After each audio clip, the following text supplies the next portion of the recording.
Alors, bonjour tout le monde à la maison. J'espère que vous allez bien. Je vous remercie d'être présent ce matin pour une superbe de belle entrevue. En tout cas, moi, je suis très contente de le recevoir. Alors, c'est un grand homme du Québec. Tout le monde le connaît. Océanographe, biologiste, chroniqueur, animateur, auteur, conteur, humoriste. Je pourrais continuer comme ça, là. Un homme vraiment d'exception. Alors, j'ai le bonheur de m'entretenir avec Boucard Diouf. Alors, bonjour Boucard, est-ce que tu étais avec nous de ton bon galop? Allô, Salut Boucard, comment vas-tu? ça va bien, Madame Marie-Ève? Ça va très Oui! Alors, écoute, c'est un bien. plaisir Toi, comme je... toi et tout, ça va bien? Ah, moi et tout, ça va. Ah, c'est bien ça. Hein? Alors, je voulais te dire tout d'abord que c'était... ben, en fait, je te l'ai déjà dit, là, c'est vraiment un plaisir pour moi de te recevoir. J'ai l'impression que je vais m'asseoir devant un grand sage qui va m'en apprendre plus sur la vie. Est-ce que je me trompe? Un grand ça, les gens m'associent beaucoup à ça parce que je dis souvent mon grand-père disait. Ah ah! Mais c'est parce que quand je dis mon grand-père disait, c'est parce que j'ai rien à dire. Alors, je fais dire ça à mon grand-père. Donc, Fait que non, c'est quelqu'un qui c'est aime la pas vrai poésie. ça, Boucard? C'est pas vrai ton grand-père? Il disait pas ces choses-là? Non, c'est vrai, mais c'est amplifié. OK. J'ai embelli mon grand-père, je l'ai retapé, je l'ai sculpté pour en OK. faire un archétype de grand-père, mais il n'était pas aussi sage que je le présente. Mais OK. c'est un refuge pour moi. Quand je Oui. n'assume pas totalement ce que je dis, je mets ça dans sa bouche et il ne peut pas refuser. Lui, il n'est pas là. Voilà. Bon, alors, ben, écoute, ça te rend le sage, lumineux que tu es avec tes cheveux ébouriffés. On a l'impression qu'on peut tout te dire et tout te raconter. Ah, ben, Hey, en tout cas, je voudrais en j'aime la savoir plus, poésie. C'est pas, c'est plus quelqu'un qui aime la poésie, qui aime la langue, qui aime les mots qu'un Mmh. sage, vraiment. Ah, voilà. Écoute, j'aimerais que tu nous en fasses découvrir plus sur d'où tu viens. On sait, pour la plupart, là, que tu es sénégalais. À quoi ressemblait ta vie quand tu étais plus jeune, Boucar? Ah, moi, moi, j'ai grandi dans une famille de cultivateurs à OK. Fatick, au Sénégal. Mes parents étaient des cultivateurs d'arachides et OK. des éleveurs de zébus. Donc, ma vie d'enfance, c'est vraiment une vie dans la savane. À partir de l'âge de 6 ans, 7 ans, c'était de garder les chèvres, les zébus. J'ai eu une vie de berger avant, OK. ensuite une vie d'agriculteur. Et donc, une vie de liberté dans la savane, à surveiller les animaux, à cultiver l'arachide dans une famille de deux parents qui sont analphabètes, qui ne sont jamais allés à l'école. C'est vraiment ça un peu ma vie, moi, d'avant. Est-ce que tu fréquentais l'école, quand tu étais au Sénégal? Oui? Oui, OK. oui, mes parents étaient analphabètes, mais ils nous avaient quand même inscrits à l'école. Et donc, on avait une petite école où on allait toute la gang, toute la famille. On était nombreux là-bas, des Diouf. On était très nombreux. Alors, non, l'école était très valorisée dans la famille. Nos parents nous le faisaient comprendre, c'est important de travailler pour t'en sortir parce que c'était dur, les travaux champêtres. Là, C'était dur. j'ai lu dans une ou j'ai entendu dans une entrevue, tu disais: «Moi, je vais aller faire des études, je veux pas travailler pour des peanuts». J'ai trouvé ça vraiment drôle. Voilà. Cultiver des arachides, c'est travailler pour des peanuts. Oui. Oui, exact. Moi, Fait que là j'ai toujours dit, Marie-Ève, si on amenait la culture de l'arachide au Québec, au secondaire, il n'y en a pas un maudit qui va décrocher, c'est sûr. Tu c'est leur un mets là 2, 3 jours, là, puis tu leur dis, si tu décroches de l'école, là, c'est ça que tu attends pour le restant de ta vie, là. Ils vont s'accrocher aux études comme on s'accroche à un bouée de sauvetage. C'est sûr, à une bouée. C'est sûr, sûr, sûr, sûr. alors tu as connu peut-être une vie qui était plus, bon, c'est ça, rurale, de travail acharné, tout ça. Quand est-ce que vient le moment où est-ce qu'on se dit: «Ben là, moi, je continue des études supérieures»? Ah, moi, j'aimais beaucoup l'école parce que moi, j'étais content quand l'école ouvrait. Je le dis à tous les jeunes qui nous écoutent, là.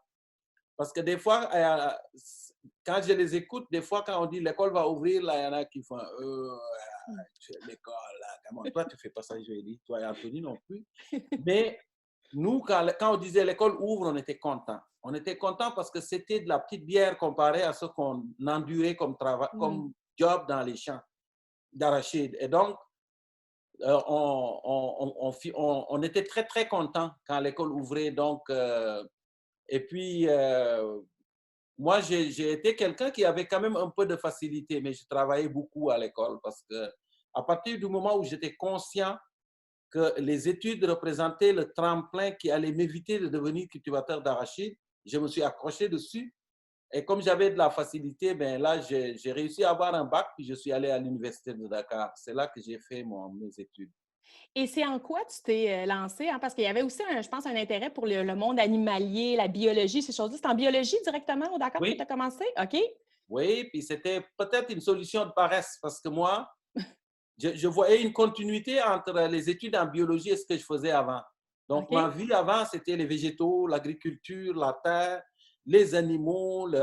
Alors, donc, la biologie, pour moi, c'était une continuité de ma vie. Et puis, ça a été une solution de facilité parce que quand on avait des cours de botanique et le prof arrivait avec plein de plantes, puis cherchait à les identifier, moi, Mmh. je connaissais les plantes. Toutes les plantes, je les connaissais dans ma langue maternelle. Donc, j'écrivais le nom dans ma langue maternelle à côté. Les insectes, c'était pareil. Et donc, j'avais une longueur d'avance sur les gens qui avaient grandi en ville. Et donc, OK. la biologie, ça a été une passion. Puis, j'ai travaillé très fort à l'université de Dakar. Moi, j'étais en végétal, biologie végétale. Et donc, OK. j'ai fait ma maîtrise là-bas. Et comme j'avais bien travaillé, on m'a donné une bourse. J'ai eu deux bourses. J'avais une bourse pour aller étudier en Belgique, faire un doctorat là-bas, ou venir au Québec pour faire un doctorat ici. J'avais le choix. Tu t'es emmené dans la neige, Boucard? Oui, c'est mon frère qui était en Belgique qui m'a dit, Bouka, si j'étais toi, moi, j'irais au Québec parce que la Belgique, c'est très froid. Alors, C'est vrai ça? c'est trop frais, la Belgique. OK. Puis là, Je ne t'as-tu connaissais vécu pas la comme un différence entre péter aux frettes et se geler dessus, là, parce que t'as-tu vécu un choc culturel quand tu es arrivé ici au un Québec? choc culturel, mais un choc thermique surtout. OK. Non, mais ça, c'est pas pour rien que tous mes premiers numéros d'humour, je les ai faits sur l'hiver parce que ça a été un traumatisme pour moi, c'est un peu. OK. C'est difficile d'expliquer à quelqu'un qui vient de la savane ce que c'est qu'un -25, -30. Il faut le Ah ouais. vivre. Alors, j'ai été traumatisé par l'hiver, moi. C'est vraiment. J'ai écrit des textes épiques là-dessus où je dis aux gens, c'est fou parce qu'on dirait qu'à la fin, au printemps, les Québécois sont tellement écœurés de l'hiver, ils essayent de bouffer les maudits derniers bancs de neige en les mélangeant à du sirop d'érable. Il faut que ça débarrasse. Tu sais. Ah, tu Mais, vois, c'est ces paroles de sage que je voulais entendre aujourd'hui, ah oui, Boucard. oui, c'est sûr. C'est sûr, ça c'est très sage. Je me trompe-tu, Boucard, que tes études, tu les as fait aussi et tu étais tellement intéressé par tout ce qui a rapport, au froid, au gel, que tu as poussé tes études pour comprendre le monde animalier qui survivait durant l'hiver, c'est ça? Oui, moi j'ai fait ma thèse de doctorat sur les adaptations au froid. OK. Je dois être le premier Africain à me spécialiser au fret au Québec. C'était très drôle parce que quand j'allais dans un congrès, mettons aux États-Unis, pour Ouais. faire une présentation, puis on voyait comme Boucard Diouf il présente sur le froid, là, tu voyais comme dans les gens disaient non, mais ça n'a pas rapport, là. Pourquoi lui, tu sais? Je dis non, parce que je voulais comprendre, moi. Mais Je oui, voulais comprendre, alors l'expression péter aux frettes, Marielle, oui. c'est ma particularité lexicale que j'aime le plus au Québec. Péter aux frettes. Non, mais c'est vrai, quand tu n'as pas vécu à -25, tu ne peux pas comprendre le sens de Non. cette particularité du Québec qui est pété aux frettes, c'est tomber raide mort. Tu visualises la rigidité cadavérique avec pété aux frettes. Et moi, c'est ça qui m'a poussé à faire un doctorat sur les adaptations au froid. Donc, Puis malgré que, tu avais pas peur de péter aux frettes, tu es pas revenu à ton pays, tu es resté ici? je suis retourné Ah, OK. à la fin de mes études, mais là aussi, on ne prenait pas au sérieux. Quand je suis arrivé, je disais, j'ai fait un doctorat sur les adaptations des éperlans au froid. Les gens disaient, voyons, tu blagues ou quoi, là? Tu Ouais, vas faire ouais. quoi avec ça ici? Tu sais? Alors, c'est un peu ça la trajectoire de mon histoire, mais le froid, ça m'a toujours passionné au niveau moléculaire, tu sais, au OK. niveau physiologique. Comment les animaux font pour vivre sous la glace, les poules à mort, les Mmh. éperlans. Et pour ceux qui nous écoutent, les élèves, c'est vraiment parce que ces animaux, il y en a qui ont développé la capacité de synthétiser des protéines antigels, comme les antigels de chat. OK. Donc, ce sont des molécules qui sont dans le sang et le liquide physiologique du poisson, le poisson qui vit sous la glace, et ces molécules ont la capacité d'inhiber la cristallisation. Donc, quand un mini cristal de glace commence à apparaître dans le corps du poisson, les molécules antigels se mettent autour et coupent ce cristal de l'eau qui alimente sa croissance. Donc, c'est comme ça qu'ils réussissent à éviter le gel. Et des fois, je dis souvent aux Québécois, vous dites que vous êtes adaptés au froid, mais vous ne l'êtes pas. Mm. L'adaptation, c'est un terme de la biologie de l'évolution et pour s'adapter à un climat, ça prend des milliers d'années. C'est Oui. 400 ans que vous êtes là, d'accord? Puis tu sais, ce qui est intéressant à t'entendre parler, c'est que c'est facile de comprendre ce que tu dis parce que tu vulgarises. En tout cas, moi, j'ai l'impression de tout comprendre ce que tu me dis, puis j'ai pas fait d'études, là. Et d'ailleurs, je pense que c'est pas de là qu'est venue l'apparition dans le monde de l'humour, Boucard, par rapport à t'enseigner à l'université, puis te rajouter de l'humour à ton enseignement, ça se peut-tu? Oui, Oui, effectivement, mais je pense que ça, c'est l'humour, c'est un outil pédagogique qui est assez efficace. Moi, je suis oui. passionné, un passionné d'enseignement comme toi. Mhm. Donc, les étudiants que j'ai eus savent que je n'emprunte jamais le chemin pré-tracé pour donner un cours. Alors, ça m'a valu quelques reproches, en OK. tout cas des convocations au rectorat de l'université pour me dire, OK, là, va falloir qu'on redéfinisse ta tâche là. Parce que... OK. Mais j'ai toujours utilisé, moi, des chemins de contournement. Moi, je suis pas... J'aime l'autoroute 20 pour aller vers Québec, mais la 132, c'est plus haute encore. Alors, j'utilisais beaucoup l'humour dans des capsules qui s'appelaient les boucardises Mhm. pour faire rire les étudiants. Parce que moi, j'ai enseigné la biochimie structurale et le métabolisme énergétique. Et c'est des matières qui sont un peu impénétrables pour beaucoup d'étudiants, même Mhm. universitaires. Alors, comme je les faisais rire un peu, ça donnait un élan. Et donc, les boucardises. Et un jour, les étudiants m'ont inscrit aux auditions du festival Juste pour rire. Ah, c'est eux qui ont fait ça. Oui. OK. Puis moi, j'ai dit, OK, vous me lancez un défi, je vais le faire. Là, OK. j'ai écrit le fameux numéro sur l'hiver du Québec. Mhm. J'ai écrit ce numéro-là et je suis allé aux auditions du festival. Et j'ai gagné les auditions pour l'Est du Québec. C'est comme ça que ça a commencé, moi, l'humour. OK. Et quand j'ai gagné, tranquillement, j'ai commencé à faire de l'humour et par la suite, je suis parti de l'université. Et aujourd'hui, j'ai comme une préoccupation dans ma conscience. Je me dis, est-ce qu'ils l'avaient fait parce qu'ils avaient confiance en mon talent ou ils voulaient se débarrasser de moi, en fait? Ça fait les deux. J'ai fait les deux. Écoute, Boucar, je vais t'arrêter parce que j'ai une élève qui va venir poser une question et elle Oui, s'intéresse à toute ta sphère là, cynique, là, disons. Là. Fait que je oui, vais la faire entrer. Elle s'appelle Maëlie. Maëlie a 10 ans oui. et elle aimerait te poser une question. Alors, Maëlie, est-ce que tu m'écoutes? On va essayer de voir si on réussit à la joindre à la conversation. Alors, Ah, elle est là. Ah, ah, c'est la... on voit son nom en tout cas. Alors, Maëlie, Oui, est-ce que tu m'entends? Bonjour, Maëlie. Bonjour. Alors, Boucar est là pour y entendre ta question. Pourquoi tu aimes monter devant un grand public sur scène et comment tu fais en fait gérer la pression et le stress en même temps? Quand je monte sur scène, il y a des gens qui m'aident. Viens ici. Je vais te montrer quelqu'un. Regarde. Qui me donne des câlins. Regarde. Tu vois? Ah. Ah, tu vois, Maëlie, hein? C'est quelqu'un qui me donne des câlins et qui me dit, vas-y, papa, tu vas être capable. Vas-y, vas-y. Et quand je ne veux pas y aller, il me donne un coup de pied dans le derrière. Puis il dit, allez, monte. Mais est-ce Mais que c'est ça te vrai, stresse, Boucar? Ouais. ta question est très bonne, Maëlie. C'est le stress. Mais moi, j'ai appris à gérer le stress en enseignant. Parce que quand tu enseignes à 40 personnes et qui sont là, et il y en a qui sont comme ça, regarde, même s'ils sont à l'université, il y en a là qui dorment, il faut les réveiller et tout. Alors, quand tu passes de là et tu t'en vas dans une salle de spectacle où les gens sont venus, ils ont acheté leur billet et ils n'attendent que toi pour t'applaudir, c'est un peu plus facile. Donc, moi, là, d'avoir été enseignant m'a aidé énormément pour faire de la scène. Marie-Ève, que tu vois là, un jour, elle va faire du spectacle, je le sens. Ah. Oui. Avec toi? Avec toi?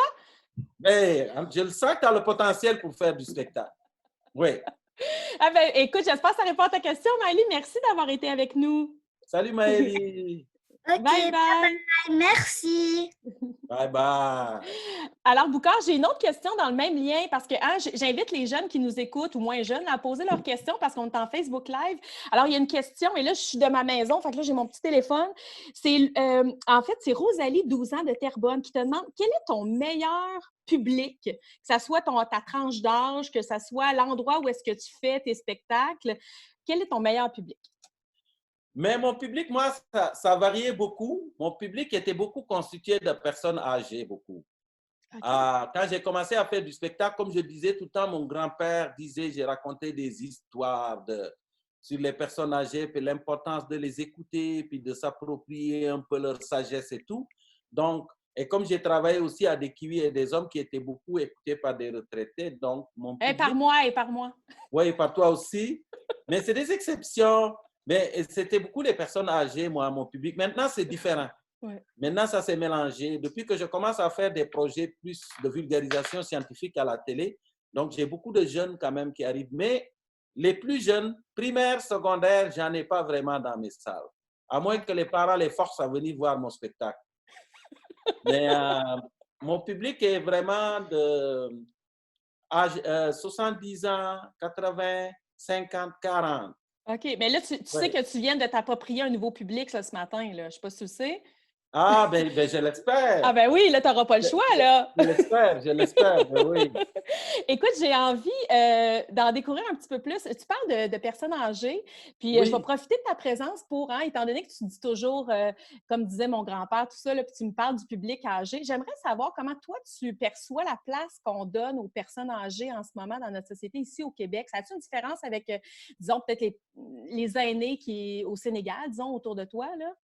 ben, la place qu'on leur donne est, je ne veux pas émettre de jugement, mais c'est Non? sûr que le rapport aux personnes âgées est très différent par rapport à moi d'où je viens. C'est, moi, la personne âgée est beaucoup valorisée. Il faut dire aussi que on n'a pas aussi ce type d'organisation qu'on retrouve ici où les gens travaillent, ensuite ils accumulent de l'argent, puis après ça, ils disent, bon, moi, je ne veux pas fatiguer mes enfants, je m'en vais, puis parce que vous avez votre... On n'a pas ça. Nous, on vit. Moi, mes parents, mon père a 93 ans, ma mère a 83 ou 84 ans, et ils vivent encore à la maison entourés de leurs petits-enfants, de leurs arrière-petits-enfants qui viennent là, puis la parenté proche. Alors, donc, nous, c'est beaucoup, on est des sociétés qui valorisent encore beaucoup la personne âgée. Peut-être parce qu'on est resté dans l'oralité pendant longtemps. Mm. Parce que dans une société où on passe traditionnellement les connaissances d'une génération à l'autre, plus tu prends de l'âge, plus tu deviens, comme disait un grand sage africain, une bibliothèque vivante. Alors, Mm. donc, on valorise beaucoup ces gens-là. Il y a une dépendance, en tout cas, qui résidait dans l'oral, hein, que là, peut-être qu'on perd tranquillement. Une Oui, interdépendance, là. absolument. Oui. Absolument, mais le Québec, c'était ça avant aussi. Hein. Tu sais, Mhm. je veux dire, les personnes âgées vivaient dans les maisons avec les enfants puis les petits-enfants. C'est juste que ce sont les côtés semi-obscurs du développement économique et Mhm. du système de l'économie de consommation qu'on a. Chacun court, alors on n'a pas le temps. C'est un peu plat, mais il va falloir revenir là-dessus. Revenir à l'intergénérationnel. Moi, je milite pour ça. Pour As-tu une que les maison grands-parents... intergénérationnelle, Diouf? Hein? As-tu une maison intergénérationnelle? Ah oui, moi c'est juste, il me reste juste à piéger mes beaux-parents, puis OK. après ça, les kidnapper dans le sous-sol. Les kidnapper dans le sous-sol, puis après ça, fermer la porte. Puis leur Ah, dire, fait que voilà. tu es déjà prêt à ça. Parfait, ça. Ah, ça me ferait tellement plaisir, si vous voulez. Ah, bon. Bon, à Eh, Matane, alors c'est un peu trop loin, mais si mes beaux-parents disaient, hey, nous autres, on déménage à Longueuil, on vient habiter avec vous, là, je dirais tout de suite oui, sans hésiter. Aucunement. c'est vrai que ça nous Aucune apporte hésitation. beaucoup. C'est vrai Hein? qu'ils nous apportent beaucoup. Ils ont vécu avant nous, puis je pense qu'ils ont des belles leçons à nous transmettre, en tout cas. Hein? Anthony, viens dire ce que tu penses des personnages. Ah, Anthony! Oui, je veux que tu me dises là, ce que tu penses des grands-parents. Le rôle, Anthony est là, tu connais très bien Alors, Anthony. Salut, Anthony. Ah, Oui, Anthony, Anthony, voilà. pour ceux qui ne le savent pas, je lui ai déjà enseigné. J'ai eu ce Mais oui, bonheur-là. il parle de toi là, il parle de toi. Alors, qu'est-ce que tu penses des personnes âgées? Ben, je trouve qu'on les respecte pas assez dans les CHSLD. Comme en Afrique, c'est vraiment comme le plus haut que tu peux être, Oui, vraiment. Sauf qu'ici, il y a beaucoup de gens qui vont comme en abuser, faire des choses méchantes. ouais, mais Disons pas. ça comme ça. Oui, des exceptions quand même. Ouais, il y a des exceptions, bien Oui, sûr, mais c'est des exceptions qui les maltraitent, c'est ça que je veux disons dire. que c'est pas pareil que dans d'autres endroits. Voilà, on gagnerait un peu à. Ouais, à comme changer la manière dont on les voit. Voilà. Merci, deuxième Ouais. sage, deuxième génération. Oui, le sage Rastaman. C'est un sage Rastaman. Oui. Écoute, merci beaucoup, beaucoup, Boucard, pour ce partage. Je voudrais aussi t'entendre, hein, je sais que plus jeune, tu sais, le fameux virus, là, mais c'est le virus, le grand V, là. Oui, Toi, tu as connu ça, là, bien avant le COVID-19. Je pense que tu as été comme une victime, disons, un peu d'un des oui, virus. moi, les Tu peux-tu nous microbes m'ont parler un petit peu magané. de ça, ouais? Les microbes m'ont magané beaucoup dans mon enfance. Moi, ça a été le virus de la poliomyélite, là. Donc, je l'ai attrapé quand j'étais jeune. Ça a été contrôlé quand même. Mais par la suite, j'ai eu une malaria énorme. Comme on en attrape souvent dans les pays du Sud, j'ai attrapé la malaria quelques fois. Mhm. Puis une fois, j'ai attrapé la malaria, puis ma mère m'a amené à l'hôpital, la case de santé, comme on disait à l'époque. Et puis, j'ai été piqué sur le nerf sciatique, tu sais, par une infirmière. Une infirmière, pas une infirmière, mais c'est pas une infirmière, mais c'est la personne qui faisait les piqûres, a raté son coup, puis m'a piqué 2 fois sur le nerf sciatique, puis ça m'a gagné ma jambe. Et Ça a-tu puis, une incidence dans le futur, ça, que le fait que ta jambe soit... absolument, ma Ah jambe est ouais? maganée, là, et maganée, assez maganée, tu sais. Puis, ce qui est drôle, c'est que moi, j'ai enseigné la physiologie humaine beaucoup aux infirmières quand j'étais à l'université. Donc.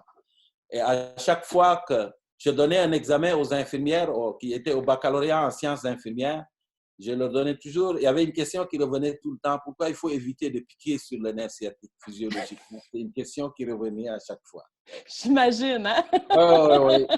Bah ouais, ils ont fini par comprendre. Ils ont dit, on sait pourquoi tu nous poses la question, je pense. Là. C'est Ouais. assez, là, ça fait comme des années que tu poses la même question. Bah Toi, voilà. Alors, les virus ouais. et moi, on se connaît. Oui, vous vous connaissez. C'est une Puis je pense passion. que tu disais qu'il fallait un peu modifier nos comportements comme humains, hein, concernant ce qu'on fait à notre environnement, puis qu'on devait prendre un peu exemple sur la nature, sur les plantes, justement, pour peut-être réduire ces risques-là de, je sais pas, d'attraper des virus ou de défaire notre environnement, c'est ça? Ben, je pense que si ce qui nous arrive, c'est quelque chose de plate, mais de le regarder d'un point de vue juste centré sur nos émotions à nous, ce qu'on appelle l'anthropocentrisme, euh, de dire, oh mon Dieu, ce qui nous arrive, c'est tellement plate, puis le vocabulaire guerrier, genre, on est attaqué, on est menacé, Ouais. ça manque de sagesse. C'est vraiment un manque de sagesse parce que je pense qu'il faut regarder ça en se disant la santé humaine, la santé environnementale et la santé animale sont indissociables. Donc, il faut le regarder comme ça. Puis, j'ai l'impression que la sagesse voudrait qu'on on regarde ça comme une crise environnementale aussi, parce que ça n'est une crise environnementale. C'est la destruction de l'habitat de plein d'espèces qui fait qu'on est en contact avec ces virus-là. Puis, il y en a beaucoup d'autres qu'on ne connaît pas encore, parce que il y a quelques années, l'USAID, l'organisation l'USAID a fait un programme qui s'appelait Predict pour voir, un programme de biosurveillance pour voir la quantité de virus chez la chauve-souris, un projet international. Okay. Et les chercheurs ont déterminé 380 identifiés et ils ont fait une projection juste au niveau des mammifères terrestres. Les terrestres, il reste quelque chose comme 360 à 460 000 virus qu'on ne connaît pas. Alors, okay. Et de ces virus-là, il doit y avoir quand même des monstres tapis dans la faune. Et la seule façon d'éviter d'entrer en contact avec eux aussi, c'est de confiner l'humanité un peu. D'arrêter d'être trop expansif parce qu'on s'approprie tous les territoires. L'humain, c'est une petite espèce qui a pris toute la place, qui ne partage pas. Alors, il faut partager. Vous dites ça souvent aux enfants dans les écoles, les élèves, mais l'humain aussi, il faut qu'il accepte de partager avec le reste de la biosphère, avec le reste de la biodiversité. C'est intéressant ce que tu dis. Puis, d'un autre côté, c'est un peu pessimiste dans le sens qu'on sait qu'il y a beaucoup d'affaires négatives qui pourraient nous se produire. Et toi, avec ta gang à la maison, vous avez trouvé une façon, OK, de nous faire sourire pendant cette fameuse pandémie. Puis, j'ai une élève qui aimerait te poser une question à ce sujet-là. On l'écoute? OK, d'accord. OK, on l'écoute. OK, alors je peux demander aux acteurs principaux de répondre. Ah, ben là, c'est comme tu veux, là. Mais voilà, j'ai Emma, j'ai la jeune Emma qui se joint à nous. Bonjour, Emma. Bonjour. Bonjour. Emma. Alors, Boucard, je lui ai dit que tu avais une question à lui poser concernant le fait qu'il nous fait bien rire les derniers temps. Alors, on écoute ta question. Comment tu as fait pour inventer la chanson du coronavirus et comment tu fais pour inventer des chansons avec ta famille? Ah, OK. Est-ce que c'est une très, très bonne question, mais est-ce que c'est moi qui ai inventé les chansons? Est-ce que vous Non. voulez répondre? Venez. Alors, je te présente les lead singers. Alors, les deux qui ont chanté, il y a Anthony ici, Emma, Anthony ici et Joélie. Alors, voulez-vous me raconter comment est né le Bungalow Blues Band? Ouais, c'est pas lui qui chante, c'est pas lui qui invente tout ça, c'est notre mère qui l'invente. OK. Et après, nous, on se pratique et on le fait dans cette salle ici, en arrière de la caméra. C'est là où on filme d'habitude, puis après, on poste ça. Voilà. Et toi, qu'est-ce que tu aimes le plus faire dans le Bungalow Blues Band? Toi, Joélie? J'aime pas pratiquer, mais j'aime ça quand on fait les chansons. Ça, j'adore ça. Voilà. Alors, c'est ça. Et puis, nous, on fait ça juste pour faire plaisir aux gens qui l'écoutent. Mais en arrière de ce projet-là, il y a une femme qui n'est pas avec nous, qui est cachée quelque part et qui s'appelle Caroline Roy, Emma. Est-ce que ça répond à ta question? Oui. Merci Voilà. beaucoup, Merci. Emma. Merci. Merci d'avoir Merci. participé. Bye bye. J'aimerais terminer. Écoute, ça a passé à une vitesse folle. J'aurais pu passer le dîner avec toi, je pense. Est-ce qu'on pourrait parler un peu des projets à venir? Tu sais, moi, je sais que j'attends. Je pense pas que c'est commencé parce que je la suis, là. C'est l'émission Manger qu'on va pouvoir Oui. voir. Ça, en quoi ça consiste? Ça va commencer prochainement, si je ne me trompe pas. Oui, Manger, c'est un projet que j'ai proposé à Radio-Canada sur l'histoire de l'alimentation. OK? Donc, est-ce que vous savez vraiment ce que vous mangez? Et c'est 4 épisodes. Un épisode sur le maïs, la tomate, les piments et les poivrons et l'arachide. Et c'est 1 heure par aliment. Et donc, on rencontre des historiens, on visite des champs ici et ailleurs, en Europe ou en Ontario. Et on parle avec plein de gens pour que les enseignants comme toi, Marie-Ève, et comme d'autres, puissent prendre ces documents-là et dire on va apprendre sur la tomate. Et vous mettez le document et les jeunes vont sortir en disant une tomate, c'est vraiment pas banal. Là. C'est génial. On peut t'entendre aussi sur les ondes de Radio-Canada, si je ne me trompe pas, à la radio. Oui. Ah, tu as ta propre émission qui vulgarise aussi certains sujets. Là. Voilà, La Nature selon Boucard, qui est tous les samedis à 11h, qui parle beaucoup de la nature. La nature, donc on fait des émissions sur les araignées, sur toutes sortes de sujets. Et une chose que je voulais partager avec toi, j'ai publié cette année 2 bouquins. Oui. Du Groenland et la route du Nord, comme ça. Et c'est des bouquins qui mélangent biologie, humour et environnement. Et le brunissement des baleines blanches. Le brunissement des baleines blanches, ça pour les jeunes qui ont 12 ans et plus, c'est des bons outils pour découvrir vraiment l'histoire du Saint-Laurent, les animaux qui vivent dans la mer. C'est des contes scientifiques. Voilà. Puis écoute, tu ne peux pas être plus à propos, Boucard, parce que là, écoute, je pense que tout le monde pense que tu es le spécialiste animalier aussi, là, parce que j'ai des questions, plusieurs qui rentrent sur, dans le fond, ton impression par rapport à la baleine qui est prise dans le fleuve Saint-Laurent. As-tu quelque chose à nous dire? Dis-nous, qu'est-ce qui va se passer avec elle? Elle a perdu la peau parce que ce n'est pas un animal d'eau douce. Là. Je veux dire, on le voit aussi des fois avec des belugas qui sont, des fois, ils perdent leur repère, puis ils s'en vont, les baleines. C'est une baleine qui est perdue. Elle n'a pas l'air très malheureuse parce qu'on le voit sauter. Mais c'est sûr que si on veut la sauver, il va falloir que le ministère vienne essayer de le guider pour le sortir de là parce que s'il prolonge son chemin en eau douce ici, là, ça va être très dur. Les baleines et Saint-Laurent, il faut qu'ils s'éloignent de là le plus vite possible. Exact. Puis toi, tu connais ça, le fleuve Saint-Laurent. Il n'y a pas ton spectacle aussi. Je ne sais pas si on va avoir la chance. Il est-tu annulé pour l'instant, puis on va pouvoir continuer à y assister durant l'année? Il reste quelques dates, mais les dates sont à l'automne 2021. Parce que le virus a décidé qu'on ne fait plus de spectacle. OK. Donc, mais le spectacle est encore là. C'est ça, ça va attendre l'automne 2021. En attendant, on va faire d'autres choses. Ah, bien écoute, je vais peut-être retourner dans l'enseignement, aller faire du remplacement à l'école Sainte-Claire. Ah, ben ça, j'aimerais ça. Puis écoute, dans le fond, on pourrait se laisser avec une phrase. Au lieu de dire, comme disait mon grand-père, on pourrait dire, comme disait Boucard. J'aimerais ça que tu donnes je sais pas, un conseil ou quelque chose là, qui illuminerait un peu la vie des jeunes puis des familles qui nous écoutent. Alors, comme dirait Boucard. À Boucard, il ne dirait rien, mais il dirait, comme dirait Boucard, citant un sage, chef autochtone, quand l'homme aura tué le dernier animal, coupé le dernier arbre et polié la dernière goutte d'eau, il comprendra enfin que l'argent n'est pas comestible.